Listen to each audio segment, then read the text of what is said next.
자, 수업 시작하겠습니다. 반갑습니다. 자, 오늘 324페이지 환지 예정지 지정부터 보도록 하겠습니다. 지금 하고 있는 게 이제 도시개발법.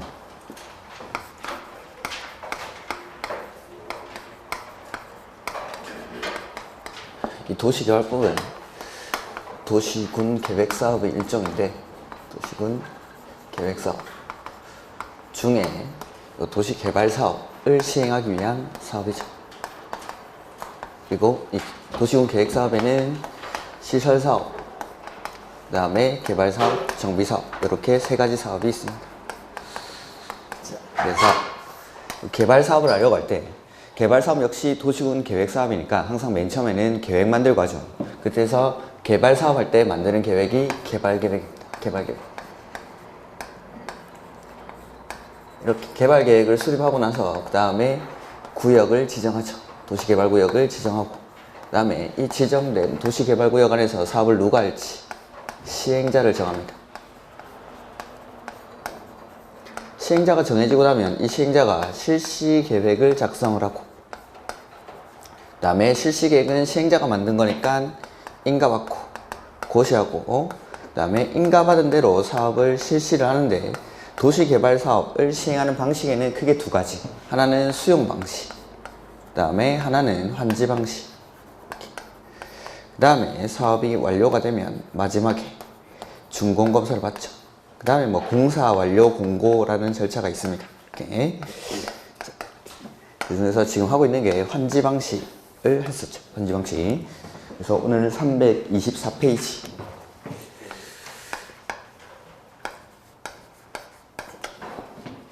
환지 예정지입니다. 환지 예정지.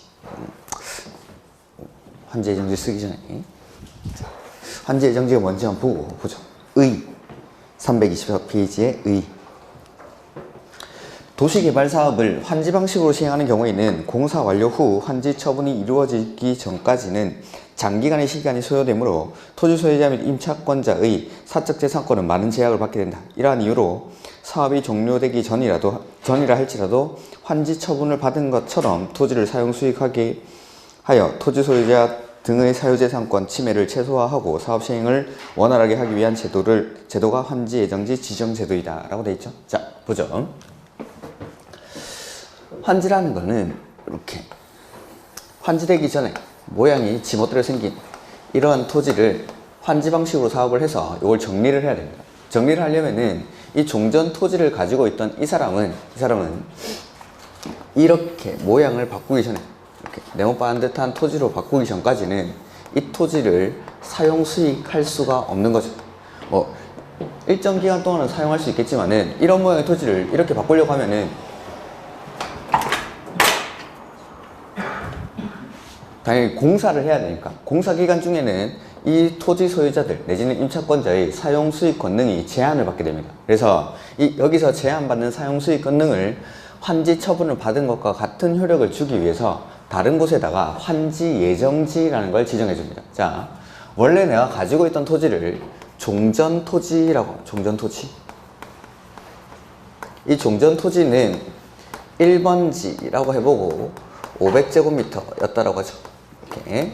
그래서 이 종전토지는 갑이 소유를 하고 있고, 여기에는 A라는 임차권자가 있습니다. 이렇게. 이 종전토지 소유자인 갑과 A라는 임차권자는, 갑은 종전토지를 소유권자니까 사용할 수 있고 수익할 수 있고 처분할 수 있겠죠. 이렇게. 소유권의 내용 안에 사용권능, 수익권능, 처분권능이 있으니까, 그래서 이런 사람들이 이 1번지 토지를 사용하고 수익하고 처분할 수 있는데, 환지 방식으로 사업을 하다 보면 공사를 해야 되니까 이 처분 권능은 제한받지 않지만 사용 수익 권능이 제한을 받더라는 겁니다. 제한을. 그러니까 이 제한받는 사용 수익 권능을 보장해 주기 위해서 환지 예정지를 지정을 합니다. 환지 예정지를 여기 2번지 토지 250제곱미터에다가 환지 처분을 받은 것과 같은 효력을 주기 위해서 환지 예정지를 지정하는 거죠. 그래서 이 환지 예정지는 지금 을이라는 사람이 소유를 하고 있고, 여기에는 B라는 임차권자가 있다라고 하죠. 그래서 지금 환지 예정지는 을과 B가 사용하고 수익하고 처분할 수 있는데 이 환지 예정지를 지정하면은 환지 예정지 지정의 효력 발생일로부터 이 갑과 A는 종전 토지 1번지에 대한 사용 수익 권능이 정지가 되고 이 정지된 사용 수익 권능을 그대로 환지 예정지로 옮겨줘 가지고 환지 예정지를 사용 수익할 수 있게 해주는 겁니다. 자, 보면 원래는 여기 1번지 토지 소유자였는데 여기서 막 공사를 해야 되니까 더 이상 사용 수익을 할 수가 없고, 야, 이거 네 사용 수익 권능을 제한받으니까 내가 여기 2번지 이 토지 쓰게 해줄게. 여기 가서 사용 수익을 해 라고 해주는 겁니다. 이렇게. 다만 환지 방식으로 사업을 하더라도 갑은 이 1번지 토지를 처분할 수는 있습니까? 없습니까? 있죠. 내 땅 사고 팔고 하는 건 뭐 자유죠. 내 땅 사고 팔고 하는 거. 그래서 처분 권능은 제한받지 않으니까 제한받는 사용 수익 권능만 이렇게 환지 예정지로 옮겨주는 거. 이게 환지 예정지입니다. 환지 예정지. 그래서 공사하는 기간 동안 제한받는 권능을 보전해주기 위해서 이렇게 환지 예정지를 지정해줍니다. 자, 근데 갑이랑 A가 이 2번지 환지 예정지를 사용하러 오니까 을이랑 B가 있죠. 그러면 을이랑 B는 어떻게 해야 됩니까? 참아야 됩니다. 수인 의무가 발생합니다. 수인 의무가. 이렇게 요 정도 하고 책을 읽으면서 다시 한번 보죠. 그래서 324페이지에 2번에 환지 예정지 지정 절차가 나오죠. 가로 1번. 자, 시행자는 도시개발 사업의 시행을 위해서 필요하면 도시개발구역의 토지에 대해서 환지 예정지를 지정, 밑줄할 수 있다. 꼭 해야 되는 거 아닙니다. 시행자가 해주면 고마운 겁니다. 자, 환지 방식으로 사업을 할 때는 먼저 개발 계획을 작성할 때 소유자들한테 동의를 받죠. 그러니까 나는 이미 사용 수익 권능을 제한받을 거라는 걸 알고 거기에 동의를 한 겁니다. 근데 시행자가 고맙게도 환지 예정지를 지정해 주는 거죠. 그러니까 해야 되는 거 아니고 할 수 있다. 이 경우 종전 토지에 대한 임차권자 등이 있으면 요구 A 이런 사람도 있으면은 해당 권리의 목적인 토지 또는 그 부분을 아울러 함께 지정해 준다. 밑줄. 아울러 함께 지정. 임차권자 등 밑줄 하시고 아울러 지정. 이렇게 A의 권리에 대해서도 같이 지정해 주라는 거. 그 다음에 통지, 공람 이런 것들은 법 제11조 1항 5호에서 11호 규정에 따른 시행자, 민간 시행자로 써놨죠. 11호가 그 시행자 규정입니다. 환지 예정지를 지정하고자 할 때에는 토지 소유자와 해당 토지에 대한 임차권자, 지상권자, 기타 사용 또는 수익할 수 있는 권리를 가진 자에게 이를 알리고 관계서류 사본을 공람시켜야 한다. 이런 것들 의견서 제출하고 3번은 그냥 한번 읽어보시면 되겠고, 그 다음에 4번 시행자가 환지 예정지를 지정하려면 관계 토지 소유자와 임차권자 등에게 환지 예정지의 위치, 면적과 환지 예정지 지정의 효력 발생 시기를 알려줍니다. 언제부터 환지 예정지를 사용하면 되는지를. 그 다음에 3번 지정의 효과죠. 사용 수익권 취득 이렇게 돼 있죠. 환지 예정지가 지정이 되면 종전 토지 소유자와 임차권자 등은 환지 예정지 지정의 효력 발생일로부터 환지 처분이 공고되는 날까지 밑줄. 그 파란색 글씨 쭉 밑줄하시면 됩니다. 환지 예정지 지정의 효력 발생일로부터 환지 처분이 공고되는 날까지. 환지 처분 공고일이 다음 날이 되면 나는 뭘 쓰면 되죠? 환지를 쓰면 됩니다. 환지를. 자, 환지 방식으로 사업할 때는 맨 처음에 환지 계획을 작성하죠. 이 환지 계획을 작성해서 그대로 나중에 환지 처분을 합니다. 이렇게 환지 처분을 하려고 할 때는 환지 처분에 관한 환지 계획에 관한 사항을 공고를 해야 되는데 그걸 환지 처분 공고라고 하고, 이 환지 처분 공고일이 다음 날이 되면 소유권 변동이 일어나죠. 이렇게. 그러니까 환지 처분 공고일까지는 환지 예정지를 쓰고, 환지 처분 공고일이 다음 날이 되면 나는 새로운 환지되고 나서 1번지 토지 소유자가 됐으니까 환지를 쓰면 됩니다. 환지를. 그래서 환지 예정지는 환지 처분 공고일까지 사용하면 되죠. 이렇게. 환지 예정지나 해당 부분에 대해서 종전과 같은 내용의 권리를 행사할 수 있으며 종전 토지는 사용하거나 수익할 수 없다. 밑줄. 종전 토지는 사용하거나 수익할 수 없다. 그러니까 환지 예정지 지정의 효력 발생일로부터 나는 종전 토지에 대한 사용 수익 권능은 정지가 되고, 이 정지된 사용 수익 권능이 그대로 환지 예정지로 넘어와 가지고 이제부터는 환지 예정지를 사용 수익하게 되는 겁니다. 이렇게. 예외. 시행자는 환지 예정지를 지정한 경우 해당 토지를 사용하거나 수익하는데 장애가 될 물건이 그 토지에 있거나 그 밖에 특별한 사유가 있으면 그 토지의 사용 수익을 시작할 날을 밑줄 따로 정할 수 있다. 뭐 장애물이 있으면은 치울 시간을 줘야겠죠. 이렇게. 다음 페이지. 가로 이번에 환지 예정지 지정의 효력이 발생하거나 그 토지의 사용 또는 수익을 시작하는 경우에는 해당 거기 밑줄 환지 예정지의 종전 소유자 또는 임차권자. 환지 예정지의 종전 소유자 또는 임차권자는 갑이나 A입니까? 을이나 B입니까? 을이나 B. 자, 을이나 B를 부르는 명칭이 환지 예정지의 종전 소유자 임차권자. 갑이나 A는 종전 토지 소유자 임차권자. 갑이나 A는 종전 토지의 소유자나 임차권자고 여기 을이나 B는 환지 예정지의 종전 소유자 임차권자. 이렇게 종전 토지 소유자, 환지 예정지의 종전 소유자 이런 것들 시험지에서 빨리 보면 헷갈릴 수도 있습니다. 환지 예정지의 종전 소유자, 종전 토지 소유자 이렇게. 그래서 환지 예정지의 종전 소유자 또는 임차권자 등은 이제 환지 예정지를 더 이상 사용할 수가 없겠죠. 갑이랑 A가 이 환지 예정지를 써야 되니까 이렇게 사용 수익할 수 없으며 뭐 동그라미 1에 따른 권리 행사를 방해할 수 없다. 참아야 된다 이 말입니다. 참아야 된다. 이렇게. 그 다음에 채비지의 사용 수익 처분인데 시행자는 채비지 동그라미. 채비지가 뭐죠? 경비에 충당하기 위한 땅이죠. 요거 채비지. 경비에 팔아가지고 경비에 충당을 해야 됩니다. 그래서 용도로 환지 예정지가 지정된 경우에는 도시개발 사업에 드는 비용을 충당하기 위해서 이를 사용 수익은 당연히 되고 그 뒤에 처분도 됩니다. 처분도 밑줄. 처분할 수 있다.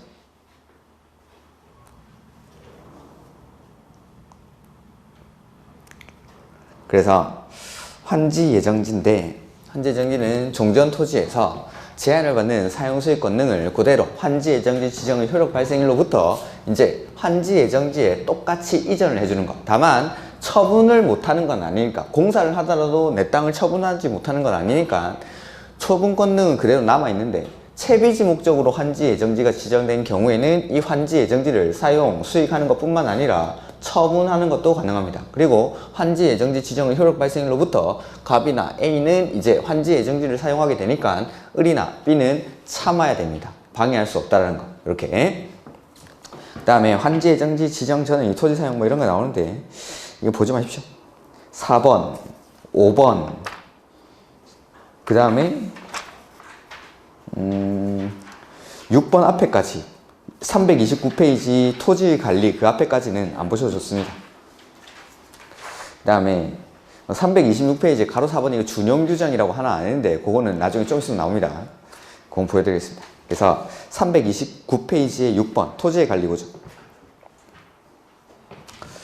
자, 환지 예정지의 지정이나 사용 또는 수익의 정지 처분으로 이를 사용하거나 수익할 수 있는 자가 밑줄 없게 된 토지.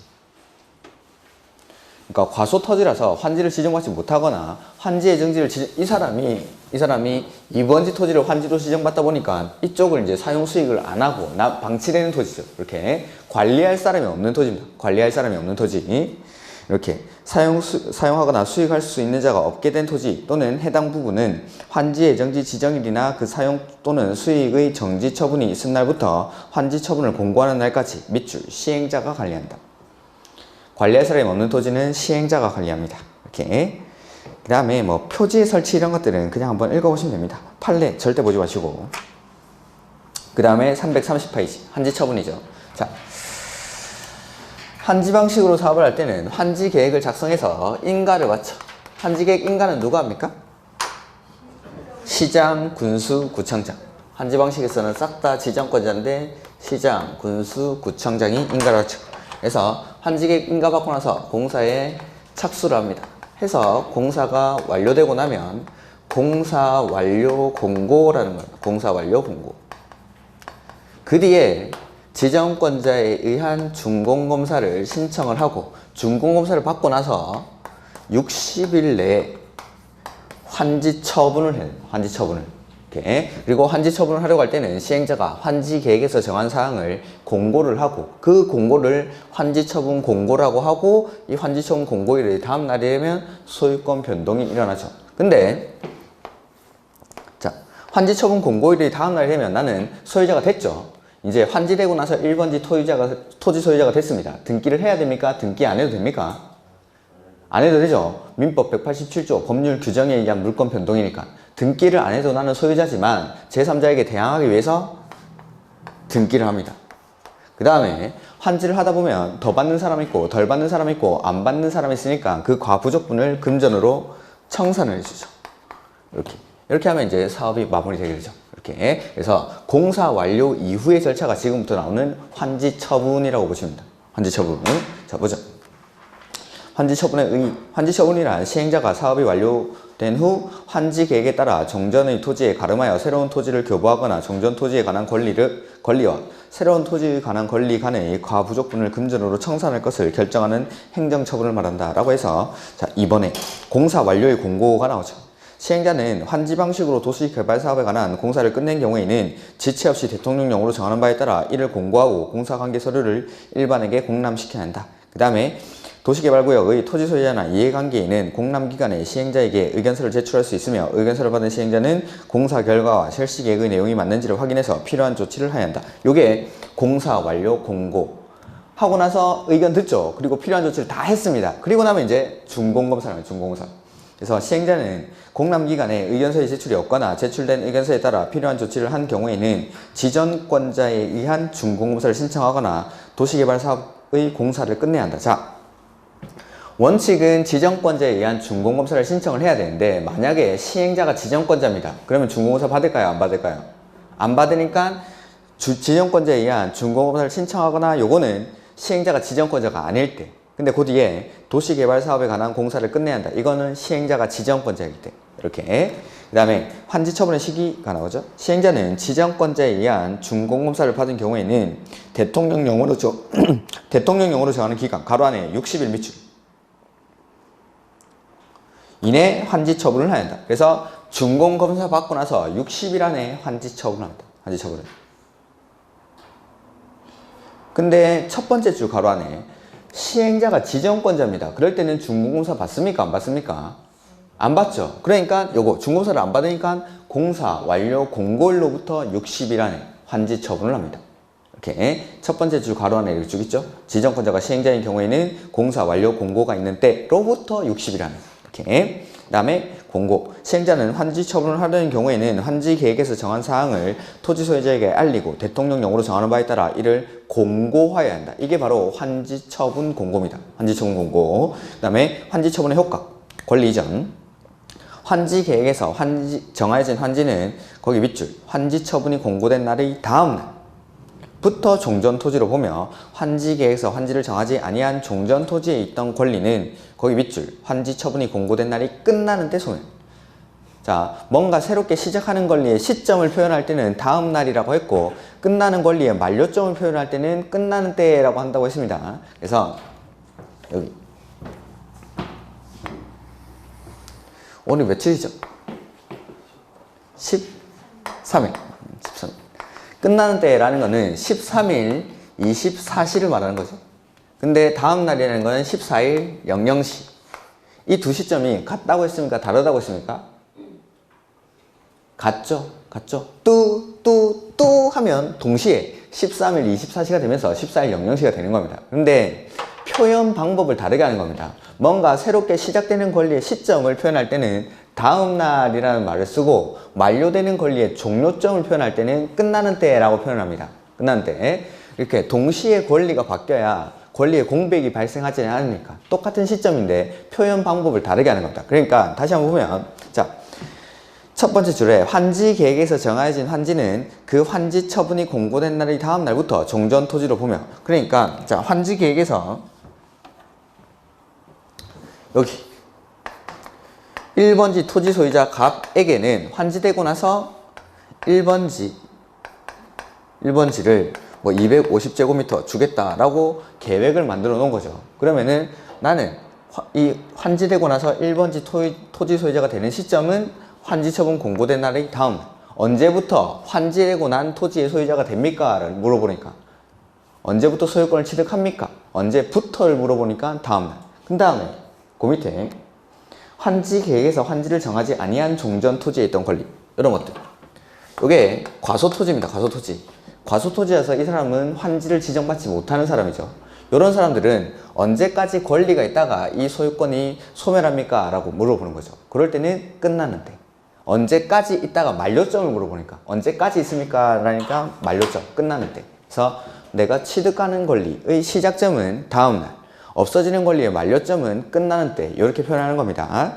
표현 방법만 다르게 한다는 거. 그 다음에 동그라미 2번 기획의 행정상 재판상 처분이죠. 환지 처분은 행정상 처분이나 재판상 처분으로서 종전 어디에 전속합니까? 토지에 전속. 행정상 처분, 재판상 처분 그거보다 토지에 전속한다는 게 훨씬 중요한 말입니다. 것에 관해서는 밑줄, 영향을 미치지 아니한다 라고 돼 있죠. 여기 제가 예를 들 때 이렇게 했죠. 환지 방식으로 공사를 하는데 공사 도중에 여기서 사람 팔이 하나 나왔어요. 사람 팔이. 토막 살인 사건의 현장이죠. 그러면은 법원에서 여기 증거 보전 처분을 내립니다. 이렇게 폴리스 이렇게 쳐가지고 건들지 말라고. 자, 그렇게 하고 나서 이제 환지를 하는데 조금 작게 그려보죠. 자, 이 사람이 환지를 이쯤으로 받으면 다행인데 이 사람이 환지를 받다 보니까 이렇게 다른 위치로 환지를 지정받더라는 겁니다. 이럴 때 이 토지에 내려진 증거 보전 처분은 이 토지에 그대로 남아있는지 아니면 이 토지 소유자가 받는 환지로 따라오는지 이걸 물어보죠. 이 토지에 남아있습니까? 따라옵니까? 남아있어야죠. 살인사건이 여기서 발생한 거지 여기서 발생한 게 아니니까. 이렇게. 그래서 행정상 처분이나 재판상 처분으로서 종전 토지에 전속하는 거. 사람이랑 관계없이 토지에 전속하는 행정상 재판상 처분은 따라오는 게 아니라 이 사람이 받는 환지로 따라오는 게 아니라 종전 토지에 그대로 전속한다는 거. 영향을 미치지 아니한다. 이 말이죠. 그 다음에 니은 지역권도 마찬가지죠. 지역권은 요역지의 편익을 위해서 승역지를 사용할 수 있는 권리니까 땅을 위해서 설정하는 권리니까 요역지 소유자를 위해서 설정하는 권리가 아닙니다. 지역권이라는 건. 그래서 요역지를 위해서 설정하는 권리니까 그 종전 토지에 그대로 남아 있습니다. 해서 도시개발구역의 토지에 대한 지역권은 종전 토지에 존속한다. 네, 토지를 위한 권리니까. 다만 도시개발 사업의 시행으로 행사할 이익이 없어진 지역권은 환지 처분이 공고된 날이 끝나는 때 소멸한다. 이렇게 없어지는 권리니까 만료점은 언제입니까? 끝나는 때. 이렇게. 그 다음에 입체한 지. 환지 계획에 따라 환지 처분을 받은 자는 환지 처분이 공고된 날의 다음 날에 환지 계획으로 정하는 바에 따라 건축물의 일부와 해당 건축물이 있는 대지의 공유 지분을 취득한다. 입체한지라는 거. 평평한 토지로 바꿔주면은 이건 평면한지인데 토지나 건물에 대한 권리를 입체적인 구분 소유의 대상이 되는 건물을 지어서 바꿔주면 이게 입체한지죠. 그래서 원래 환지를 하면 토지로 바꿔주는데 입체한지의 경우에는 토지 소유자한테 구분 소유의 대상이 되는 건물과 대지 지분으로 바꿔주는 겁니다. 그 다음에 종전 토지 갑의 소유권에 A라는 저당권자가 있었습니다. 그러면 이 A라는 저당권은 이 입체한지로 그대로 따라와야겠죠. 이렇게. 그래서 그 뒤에 이 경우 종전 토지에 대한 저당권은 환지 처분이 공고된 날의 다음 날부터 해당 건축물의 일부와 해당 건축물이 있는 토지의 공유 지분에 존재하는 것으로 본다. 그대로 담보물권 같은 것들은 본물권이 이전하니까 그대로 따라온다 이 말이고, 그 다음에 채비지, 보류지인데 자, 첫 번째 줄 밑줄이 되어 있겠죠. 채비지는 누가? 시행자가. 보류지는 환지 계획에서 정한 자가. 채비지는 시행자가, 보류지는 환지 계획에서 정한 자가 각각 언제부터 소유자가 됩니까? 다음날. 언제부터 소유자가 되는 시점이 언제입니까? 하니까 다음날. 이렇게. 그래서 채비지는 시행자가, 보류지는 환지 계획에서 정한 자가 각각 환지 처분 공고된 날의 다음 날에 해당 소유권을 취득한다. 다만 이미 처분된 채비지 밑줄.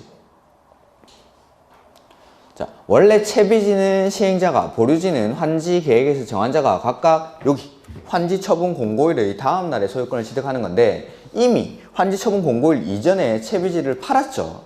처분은 186조 법률 행위입니까? 187조 법률 규정입니까? 행위죠. 매매 계약을 맺는 거죠. 그러니까 언제 소유권이 이전하죠? 등기한 때.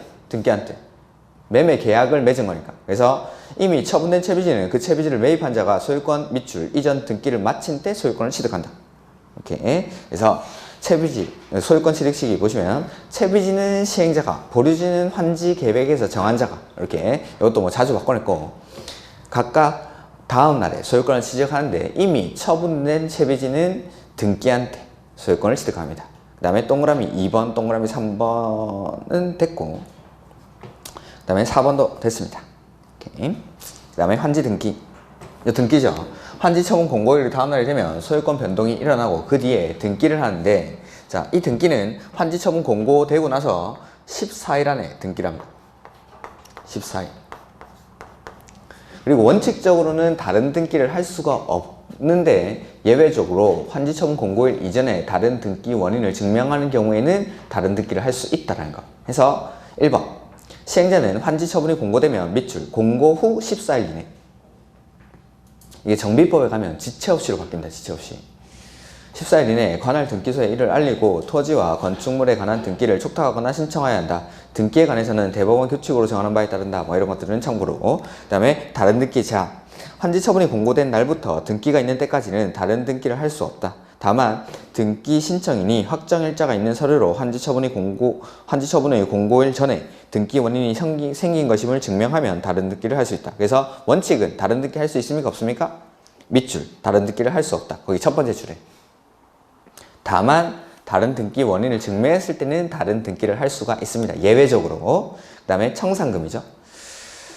청산이란 환지 처분에 의한 적법한 원인으로 인해서 발생한 재산의 과부족을 금전으로 해결하는 것이며, 청산금을 징수하는 경우에는 부당이능 반환금, 청산금을 거부하는 경우에는 손실보상금의 성질을 갖는다. 이런 것들은 참고로. 그 다음에 청산금은 언제 확정이 되죠? 다음 날에. 다음 날. 환지 처분 공고일이 다음 날에. 그 다음에 2번은 됐고, 2번은 보지 마십시오. 그 다음에 3번. 청산금은 언제 결정을 합니까? 확정이 다음 날이고 결정은 3번에, 가로 1번에. 네, 환지 처분하는 때, 거기 밑줄 돼 있을 텐데. 환지 처분하는 때. 그래서 다시 보죠. 결정은 환지 처분하는 때 결정합니다. 그러면은 이 결정된 청산금이 그 다음 날에 확정이 됩니다. 다시. 환지 처분하는 때 청산금을 결정하면은 그 결정된 청산금이 다음 날에 확정이 되죠. 그리고 확정된 청산금을 그 이후에 징수 교부를 하게 됩니다. 이렇게 다시 결정은 환지 처분하는 때, 확정은 다음 날. 결정은 환지 처분하는 때, 확정은 다음 날. 그리고 이 확정된 청산금을 그 이후에 징수 교부합니다. 다만 그 뒤에 3번의 가로 1번의 다만 환지 대상에서 제외한 토지 등에 대해서는 청산금을 교부하는 때 청산금을 결정할 수 있다. 쭉 밑줄. 자, 이 과소 토지라서 이 사람한테는 환지를 지정해주지 않겠다라고 환지 대상에서 제외한 겁니다. 이럴 때는 청산금을 미리 교부할 수가 있습니다. 그리고 그 미리 교부할 때 청산금을 결정할 수가 있다라는 거. 그래서 다음 페이지 보시면은 가로 2번. 시행자는 환지 처분이 공고된 후 확정된 청산금을 징수 교부 밑줄.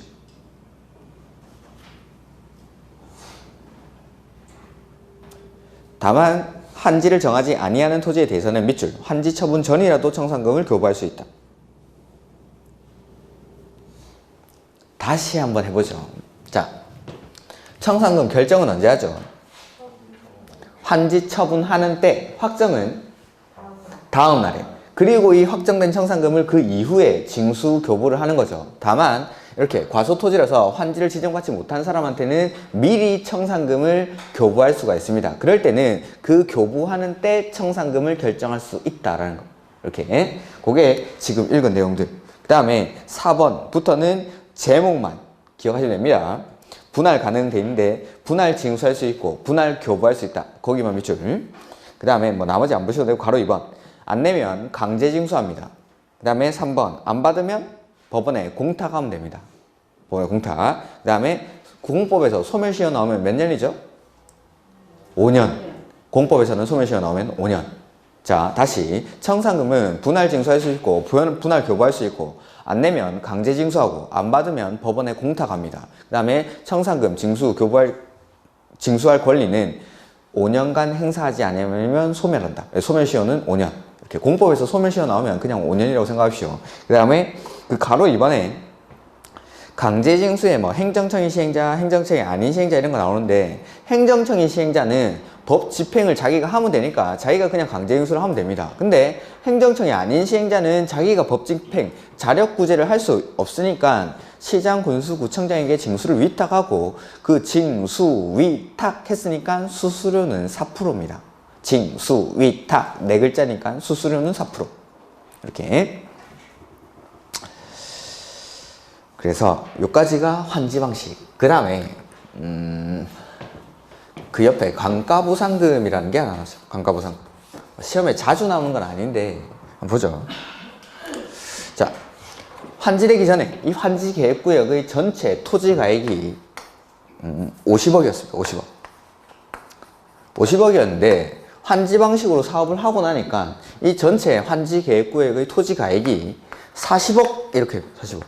이런 일이 발생할까요? 발생하니까 책에 있겠죠. 발생하니까. 발생하니까. 이런 일이 발생합니다. 자, 이게 맨 앞에, 거기 밑줄 하십시오. 파란색 글자. 행정청이 시행자. 행정청이 시행자. 자, 시행자가 행정청입니다. 그 행정청이 공공시설 같은 것들을 지나치게 많이 설치하다 보면은 이런 일이 발생을 합니다. 이렇게. 그래서 행정청이 시행자는 도시개발사업의 시행으로 사업 시행 후 토지 가액의 총액이 사업 시행 전의 토지 가액 총액보다 줄어든 경우, 그러니까 50억에서 40억 이렇게 된 거죠. 환지 계획구역 전체 토지의 총 가액이. 이럴 때는 그 차액에 해당하는 감가보상금 등을 대통령령으로 정하는 기준에 따라 종전 토지 소유자나 임차권자 등에게 지급해야 한다라고 되어 있죠. 그 다음에 감가보상금으로 지급해야 할 금액은 도시개발사업 시행 후의 토지가액 총액과 시행 전의 토지가액 총액의 차액을 시행 전의 토지가액 총액으로 나누어 얻은 수익치에 종전의 토지 또는 그 토지에 대하여 사용할 수 있는 권리를 시행 전의 가액을 곱한 금액을 말한다. 이렇게 써놓을 거면 차라리 식을 써놓지.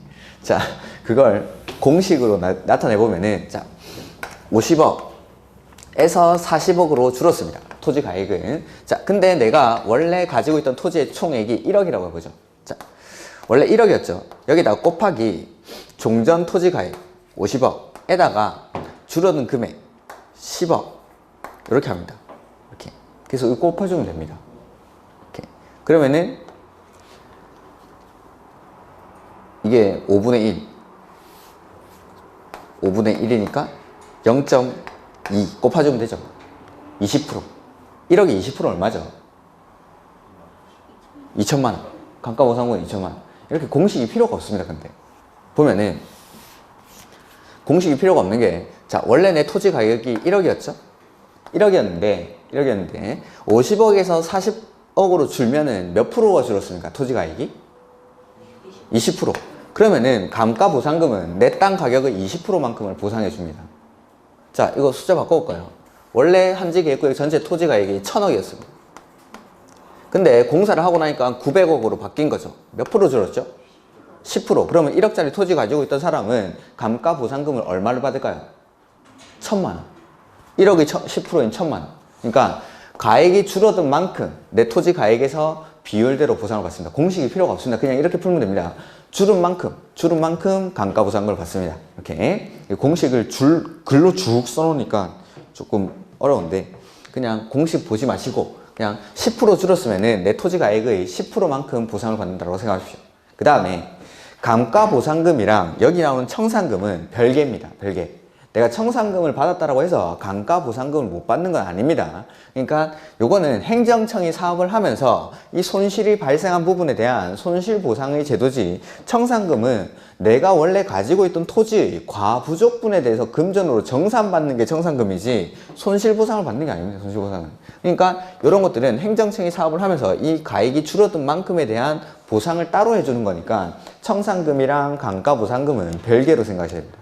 청산금 받았다고 해서 감가보상금을 못 받는 건 아닙니다. 그 다음에 권리의 수정이 여기 나오네. 자, 여기 아까 환지 예정지에서 하나 안 하고 온 게 있었는데 그거랑 똑같은 겁니다. 환지 예정지 지정받기 전에는 500제곱미터를 쓰고 있었죠. 근데 환지 예정지를 지정받고 나니까 250제곱미터를 쓰게 됩니다. 그러면은 이 A라는 임차권자는 원래 500제곱미터 쓰고 있었는데 250제곱미터를 쓰게 되면서 처음 하는 말이 뭐였죠? 500제곱미터, A라는 임차권자는 원래 종전토지 500제곱미터를 쓰고 있었는데 이제 환지 예정지 지정의 효력 발생일로부터 이 2번지 환지 예정지를 사용 수익을 해야 됩니다.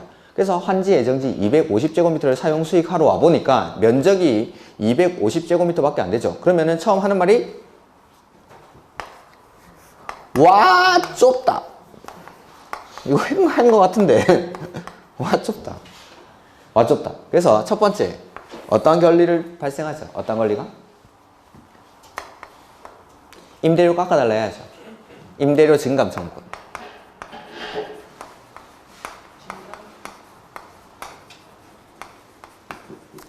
두 번째, 자, 나는 계약의 목적을 달성하기 위해서는 반드시 500제곱미터가 필요한 한 사람입니다. 250제곱미터 가지고는 계약의 목적을 달성할 수 없죠. 그런 사람들은 계약을 해지할 수 있어야겠죠. 세 번째, 자, 중도의 계약을 해지하게 되면은 계약의 목적을 달성을 못했으니까 손실이 발생하겠죠. 그러니까 손실 보상을 청구를 합니다. 누구한테 청구하죠? 시행자한테. 원래는 누가 해줘야 되는데? 소유자가. 소유자가 원래 손실 보상을 해야 되는데 시행자가 보상을 합니다. 그러면 시행자는 소유자 대신 갚아줬죠. 이걸 뭐라 부르죠? 대위변제라고 하고 시행자는 그럼 소유자한테 뭘 행사해야 됩니까? 구상권.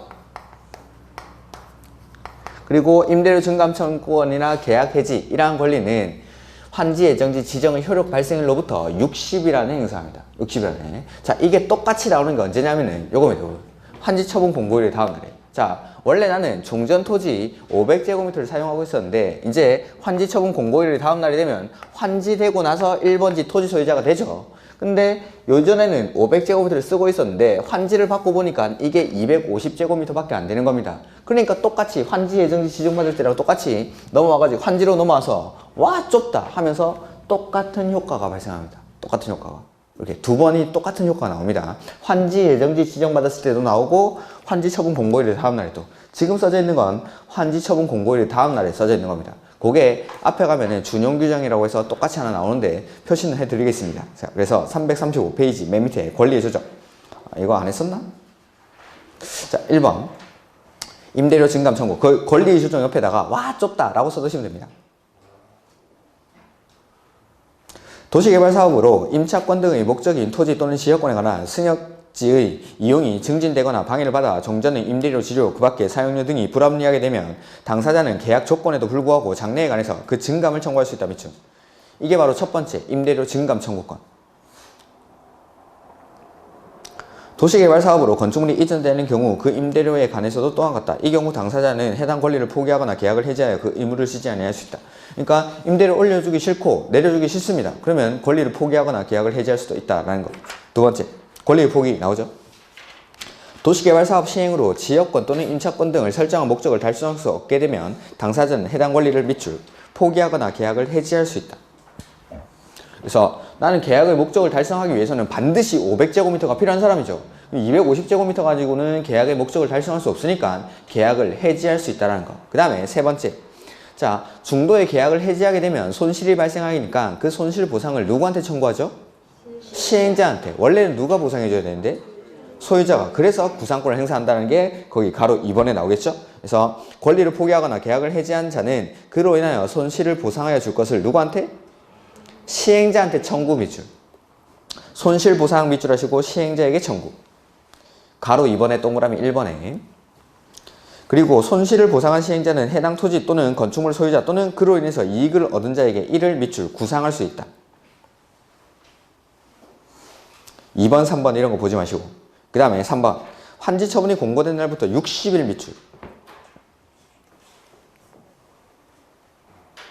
증감을 청구할 수 없다. 그 다음에 계약 해지도 60일 안에 행사를 해야 됩니다. 요게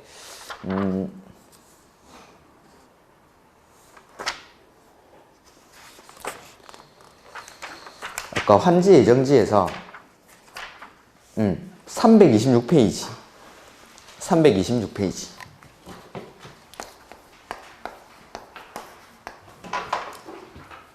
거기 가로 4번에 보면 준용 규정이라고 써있죠? 그게 방금 보고 그 말입니다.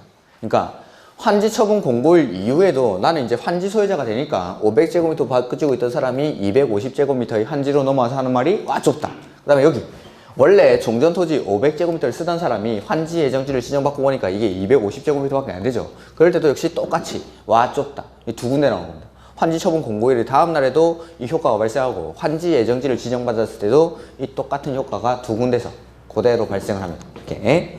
그래서 요게 와 좁다. 와 좁다. 환지 예정지 지정의 효과. 그 다음에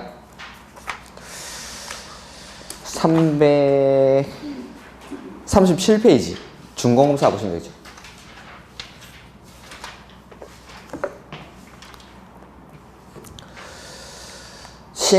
시행자가 도시개발사업의 공사를 끝낸 때에는 국토교통부를 용어로 정하는 바에 따라 공사 완료 보고서를 작성해서 지정권자의 준공검사를 받아야 된다고. 준공검사는 지정권자가 한다는 거. 그 다음에 준공검사의 시기는 뭐 나머지는 됐습니다. 시행자는 세 번째 줄, 시행자는 도시개발사업을 효율적으로 시행하기 위해서 필요하면 해당 도시개발사업에 관한 공사가 전부 끝나기 전이라도 밑줄, 공사가 끝난 부분에 관해서 준공검사를 받을 수 있다. 그러니까 일부에 대해서도 준공검사를 받을 수가 있습니다. 그 다음에 준공검사의 시기는 지정권자는 공사 완료 보고서를 받으면 지체 없이 준공검사를 하여야 한다. 뭐 이렇게 돼 있고, 그 다음에 자기가 하기 힘들면 전문기관에 의뢰해서 준공검사를 받을 수 있다. 이런 것들은 뭐 항상 나오는 거죠. 그 다음에 가로 2번 이런 것들은 보지 마십시오. 그 다음에 공사 완료 공고 이런 것들은 그냥 지정권자가 아닌 시행자, 지정권자는 준공검사를 한 결과 도시개발 사업이 실시 계획대로 끝났다고 인정되면 시행자에게 준공검사 증명서를 내어주고 공사 완료 공고를 하여야 하며 실시 계획대로 끝나지 아니하였으면 지체 없이 보완, 시공 등 필요한 조치를 하도록 명하여야 한다. 그 다음에 지정권자가 시행자인 경우에는 그 시행자는 도시개발 사업의 공사를 완료한 때에는 공사 완료 공고를 자기가 직접 하면 되겠죠. 그 다음에 인허가 등의 의제 뭐 이런 것들은 안 보셔도 되고 5번 4번은 안 보셔도 되고 5번 보죠. 5번 조성초지 등의 준공권 사용. 첫 번째 줄 339페이지 5번입니다. 준공검사 전 또는 공사 완료 공고 전에는 조성토지 등을 밑줄 사용할 수 없다. 원칙은 사용을 못하는 게 원칙. 근데 그거보다 중요한 거 가로 안에 채비지는 제외. 첫 번째 줄에. 그럼 채비지는 준공검사 전에도 사용할 수 있습니까? 사용할 수도 있고 수익할 수도 있고 처분할 수도 있습니다. 팔아서 경비에 충당해야 되니까. 그러니까 준공검사 전에는 조성토지 등을 미리 사용할 수가 없는 게 원칙인데 채비지는 예외로 한다는 거. 다만 사업 시행자의 지정 여부를 확인받는 등 대통령령으로 정하는 바에 따라 지정권자로부터 허가를 받은 경우에는 그러하지 아니하다 밑줄. 그러니까 원칙은 준공검사 전에 사용을 못하는데 예외적으로 허가를 받은 경우에는 사용할 수가 있습니다. 근데 채비지는 준공검사 전에도 사용할 수가 있다는 거. 채비지는. 그 다음에 뭐 나머지는 사용 허가 기준 이런 것들은 안 보셔도 됩니다. 오케이. 그래서 자, 여기까지가 환지 방식인데 환지 방식으로 할 때는 환지 계획을 작성해야 되죠. 환지 계획의 기준이 위지면 토수리 환경, 강원도 평창군 위지면 토수리 이렇게 환경. 그 다음에 환지 계획의 내용에는 설계, 새거, 헝거, 비용, 입체한지 이런 것들이 환지 계획의 내용이죠. 이렇게 환지 계획을 작성해서 환지 계획을 인가받습니다. 누구한테? 시장, 군수, 구청장한테 이렇게 인가받아서 공사에 착수해서 공사가 완료되면 공사 완료 공고를 하고 준공검사를 신청합니다. 지정권자에 의한 준공검사를. 그리고 나서 60일 안에 환지 처분에 관한 사항을 공고를 하면은 이 환지 처분 공고일의 다음 날에 소유권 변동이 일어나죠. 그리고 등기는 환지 처분 공고 후 14일 안에 등기를 해야 되고 원칙은 다른 등기 못하는데 예외적으로 환지 처분 공고일 이전에 다른 등기 원인을 증명하는 경우에는 다른 등기를 할 수 있다는 거. 그 다음에 청산금은 언제 결정하죠? 환지 처분하는 때. 결정은 환지 처분하는 때, 확정은 다음 날에. 그리고 이 확정된 청산금을 징수, 교부를 하는 거죠. 다만 환지를 지정받지 못한 사람들한테는 미리 청산금을 징수, 교부할 수 있고, 교부할 수 있죠. 징수는 아니고 교부할 수 있고 그 교부하는 때 청산금을 결정할 수가 있습니다. 이렇게. 그 다음에 청산금 분할 징수할 수 있고 분할 교부할 수 있고 안 내면 강제 징수하고 안 받으면 법원에 공탁합니다. 그 다음에 소멸시효는 5년. 소멸시효는 5년. 이렇게. 그 다음에 채비지는 누가? 소유권을 언제 누가 취득하죠? 시행자가. 보류지는 환지 계획에서 정한자가 각각 언제부터 소유자가 됩니까? 언제부터 공고일의 다음. 채비지는 시행자가, 보류지는 환지 계획에서 정한자가 각각 환지 처분 공고일의 다음 날에 소유권을 취득합니다. 다만 이미 환지 처분 공고일 전에 이미 처분된 채비지는 처분, 매매 계약을 맺은 거니까 언제? 등기한 때. 이미 원래는 환지 처분 공고일의 다음 날에 소유권을 취득을 하는데 환지 처분 공고일 이전에 이미 처분된 채비지는 매매 계약을 맺은 거니까 등기한 때 취득한 사람이 등기한 때 소유권을 취득하죠. 오케이. 화이팅! 자, 이 정도. 그 다음에 어디를 하나 봐야 되냐면 나머지는 안 보셔도 되는데.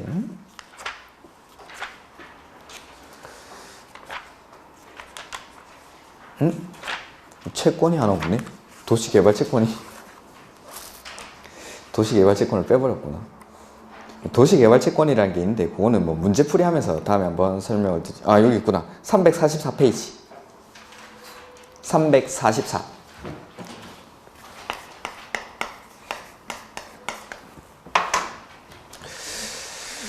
도시개발 채권 21, 24, 28, 29 이렇게 자주 나오는 채권이 아닌데 최근에 많이 자주 나왔습니다. 자, 보시면은 발행권자.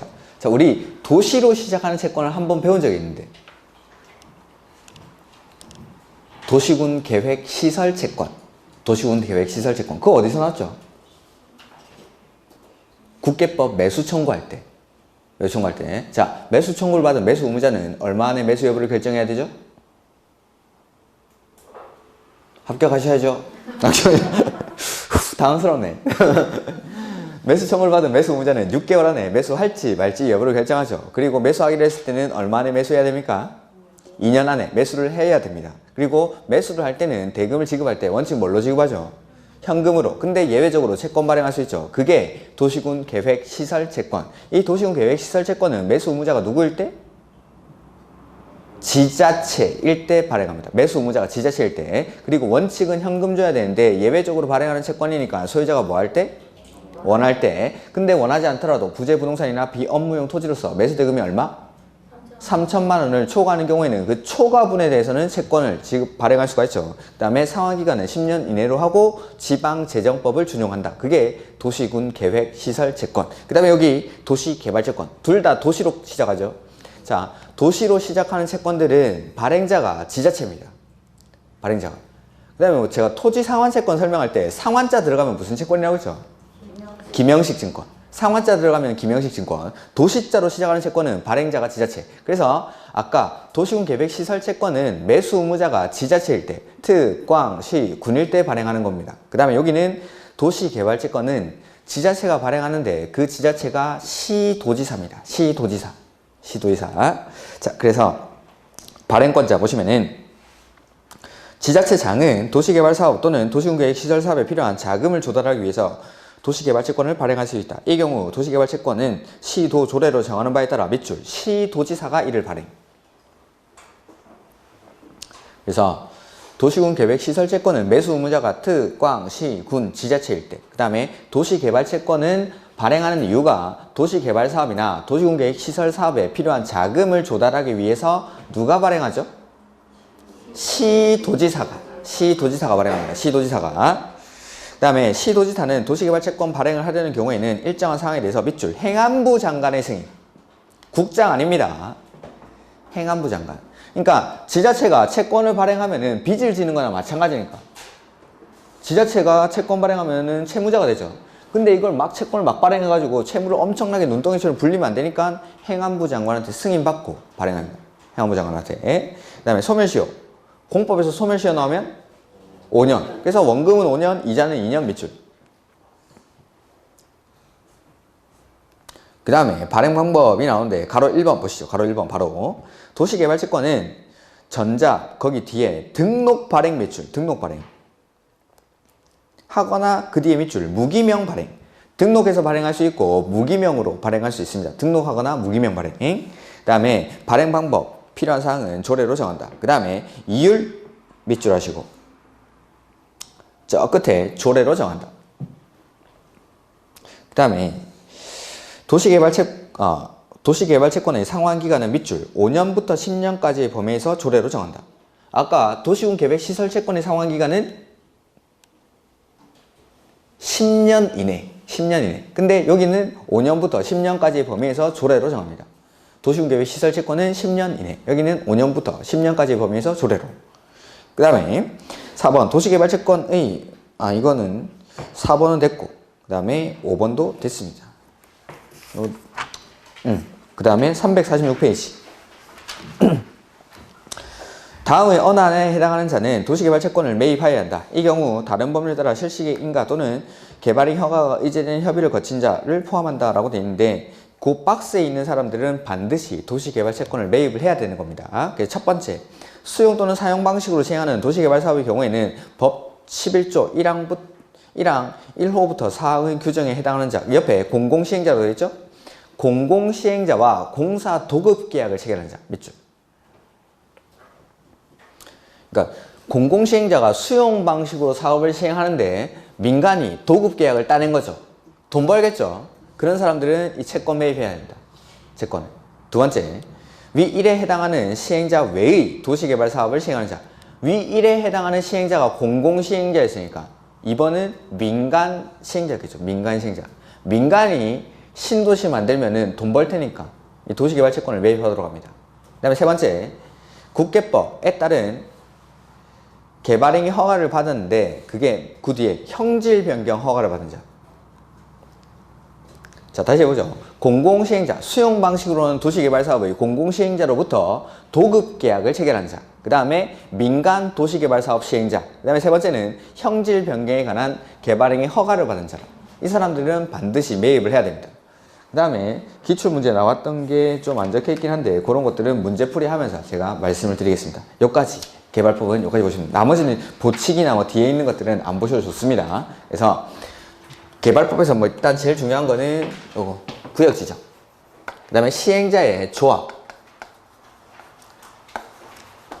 그 다음에 수용 하나, 환지 하나 이런 것들은 뭐 시험에 무조건 나오는 거. 그 다음에 환지는 하나 더, 2개 나올 때도 많고, 그 다음에 나머지는 개발 계획이라든지 뭐 실시 계획 이런 데서 아니면은 시행자에서 조합 말고 뭐 시행자 변경 사유라든지 이런 것들이 출제가 되기도 합니다. 이렇게. 그래서 총 6문제가 출제가 되죠. 이렇게. 이게 이제 도시개발법. 그 다음에 이제 정비법이죠. 정비법. 정비법은 저기 있는 도시군 계획 사업 중에서 정비사업, 재개발, 재건축과 같은 사업을 시행하기 위한 법이 정비사업. 그래서 도시 및 주거환경 정비법.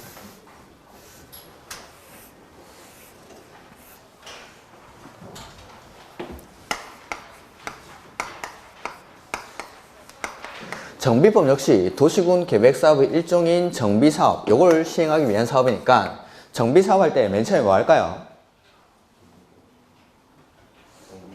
계획 만들어야죠. 계획. 이 세 가지 사업을 할 때는 항상 맨 처음에는 계획 만든다. 그래서 정비사업 할 때도 계획을 만드는데 그때 만드는 계획이 정비 기본계획입니다. 정비 기본계획을 만들고 그 다음에 정비 계획을 입안합니다. 정비 계획을 만들고 나서 그 다음에 구역을 지정을 하고 구역이 지정되고 나면 역시 시행자를 지정하죠. 시행자가 지정되고 나면 이 시행자가 뭐 하죠? 그렇죠. 실시계획 대신에 여기서는 사업 시행계획이라고 부릅니다. 근데 이 사업 시행계획을 실시계획으로 바꿔서 뭐 틀렸다 이렇게 절대 안 됩니다. 사업 시행계획, 실시계획이랑 똑같은 겁니다. 그 다음에 사업 시행계획은 시행자가 만들었으니까 인가받고 고시해야겠죠. 그 다음에 인가받은 대로 사업을 실시를 하고 이 실시를 할 때 관리처분계획 방식으로 할 때는 제가 단계를 2개로 나눴습니다. 첫 번째는 분양 신청하는 단계가 있고 그 다음에 이 분양 신청 현황을 기초로 해서 관리처분 계획을 수행한다. 관리처분 계획을. 그 다음에 공사가 완료되고 나면 마지막에 준공검사인데 여기서는 준공인가라고 준공인가 이렇게. 사업을 하는 절차는 개발법이나 정비법이나 시설사업이나 다 똑같습니다. 이 세 가지 사업이. 그리고 여기 적어놓은 거 요거 그대로 정비법에는 목차가 이렇게 되어 있습니다. 정비법에는. 그래서 정비법을 좀 간단한 것들, 용어부터 몇 가지 보고 쉬도록 하죠. 자, 그래서 366페이지의 목적, 그 다음에 연협, 이런 것들은 잠 안 올 때 읽으면 참 잠이 잘 오겠죠. 읽지 마십시오, 이런 거. 그 다음에 367페이지, 용어의 정의 보시죠. 367페이지. 정비구역이란 정비사업을 계획적으로 시행하기 위해서 지정고시된 구역을 말한다 라고 되어 있고, 정비사업은 좀 이따 하겠습니다. 넘겨놓고, 그 다음에 368페이지, 노후불량 건축물. 노후불량 건축물이란 다음의 어느 하나에 해당하는 건축물을 말한다 라고 해서 1번, 2번 같은 것들은 그냥 한번 읽어보시고, 3번에 거기 3번에 니은에 C 볼 겁니다. C. 그래서 니은부터 먼저 보죠. 니은부터 동그라미 3번의 니은. 건축물을 철거하고 새로운 건축물을 건설하는 경우 건설에 드는 비용과 비교하여 효용이 현저하게 증가할 것으로 예상될 것 해서 C에 해당 건축물을 준공일을 기준으로 몇 년이죠? 40년까지 사용하기 위해서 보수 보강에 드는 비용이 철거 후 새로운 건축물을 건설하는 데 드는 비용보다 클 것으로 예상되는 건축물. 그러니까 40년을 기준으로 해서 그때까지 사용하기 위해서 공사하는데, 수리하는데 들어가는 비용이 새로 철거하고 짓는 것보다 훨씬 더 클 것 같은 거죠. 그럴 때는 철거하고 새로 짓는 게 나으니까 이런 것들은 노후불량 건축물이라고 봅니다. 그 다음에 동그라미 4번. 도시 미관을 저해하거나 노후가 된 건축물로서 대통령 용어로 정하는 바에 따라 시도 조례로 정하는 다음의 어느 하나에 해당하는 건축물을 해서 기읍. 준공된 후 얼마? 20년 이상 30년 이하의 범위에서 조례로 정하는 기간이 지난 건축물. 그래서 아까 위에는 40년, 여기는 20년 이상 30년 이하의 범위. 이렇게 이 두 가지 좀 바꿔낼 수도 있으니까 비교를 하시고, 그 다음에 정비 기반시설, 뭐 공동 이용시설, 요거는 묶어 두시면 되겠죠. 이 두 가지를 비교하는 문제가 나오는데, 정비 기반시설이란 도로, 상하수도, 공원, 공용주차장, 공동구, 그 밖에 주민 생활에 필요한 열가스 등의 공급시설로서 대통령용으로 정하는 다음의 시설을 말한다 라고 해서 그냥 기반시설입니다. 기반시설. 그냥 한번 읽어보시기 바랍니다. 이것들은 문제풀이 하면서 이런 것들은 좀 구분을 하십시오. 그 다음에 공동이용시설은 기반시설은 아니지만 마을 주민들이 공동으로 사용하는 시설을 공동이용시설 해서 놀이터, 마을회관, 공동작업장, 그 밖에 대통령용으로 정하는 다음의 시설을 말한다 해서 한번 읽어보시면 될 것 같고, 그 다음에 거기 가로 4번에 정비 기반시설인데 박스 안에 9번 한번 볼까요? 9번. 이건 조금 특이한 건데 위로 올라가야 됩니다. 가로 4번 정비 기반시설의 박스 안에 9번. 주거환경 개선 사업을 위해서 지정고시된 구역에서 설치하는 공동이용시설로서, 개선 사업을 하는 지역에 설치하는 공동이용시설입니다. 공동이용시설. 공동이용시설인데 사업시행계획서상 해당 시장, 군수 등이 관리하는 것으로 포함된 것. 그러니까 주거환경 개선 사업은 어디서 하는 거죠? 극히 열악 과도하게 밀집. 달동네에서 하는 사업인데 거기서 공동이용시설을 설치하면서 이 공동이용시설을 시장, 군수 등이 직접 관리하겠답니다. 그런 것들은 정비기반시설로 봅니다. 정비기반시설로. 혹시나 하고 하는 겁니다. 혹시나 하고. 요새 워낙에 이런 기퉁에 있는 것들을 많이 내가지고. 그래서 공동이용시설이 개성구역에서 설치하면서 시장, 군수 등이 직접 관리하기로 할 때는 이 기반시설로 보기도 합니다. 오케이. 그 다음에 대지 6번에 대지란 정비사업으로 조성된 토지를 말한다. 그 옆에 뭐라고 적혀 있습니까? 네, 거기 필기하신 분 돼 있겠죠? 제가 이렇게 가로 열고 지목을 따지지 않는다 라고 했습니다. 지목을 따지지 않고 정비사업으로 조성된 토지는 싹 다 대지라고 합니다. 이렇게. 그 다음에 주택단지, 그냥 아파트 단지입니다. 아파트 단지. 그래서 뭐 따로 볼 건 없는 것 같습니다. 그 다음에 8번 사업시행자는 사업하는 사람을 사업시행자라고 하고, 9번 토지 등 소유자, 좀 이따가 보고, 10번 토지주택공사 등. 뭐 비슷한 것들 묶어가지고 뒤에 등 숫자를 붙이는 거죠. 그래서 토지주택공사 등이라는 거는 한국토지주택공사 플러스 주택사업을 수행하기 위해서 설립된 지방공사, 이 두 가지를 묶어서 토지주택공사 등 이렇게 합니다. 토지주택공사 등. 저는 더 줄여서 앞으로 주공등 이렇게 부르겠습니다. 주공등. 그래서 한국토지주택공사랑 지방공사 합해서 토지주택공사 등, 이걸 주공등. 그 다음에 옆에 11번 정관등, 이게 나오죠. 이거는 이제 개발법에서도 했습니다. 자치법규라고 했죠. 자치법규인데 누가 만드느냐에 따라서 부르는 명칭이 다릅니다. 토지 등 소유자가 만들면 규약, 조합이 만들면 정관, 공공이 만들면 시행 규정, 이걸 묶어서 자치법규라고 부르는 것들인데 정비법에서는 이 세 가지를 묶어서 정관 등 이렇게 합니다. 정관 등 이렇게. 그래서 주공 등, 정관 등 이런 것들. 정비법에는 뭐 등자들이 많이 나올 겁니다. 시장, 군수 등, 구청장 등 뭐 이런 거 많이 나옵니다. 이렇게. 그래서 이런 것들이 간단한 용어 정의고, 그 다음에 제가 정비법은 사업의 순서대로 안 하고 일단은 사업 세 가지를 먼저 비교를 했습니다. 사업 세 가지. 사업 세 가지가 뭐가 있죠?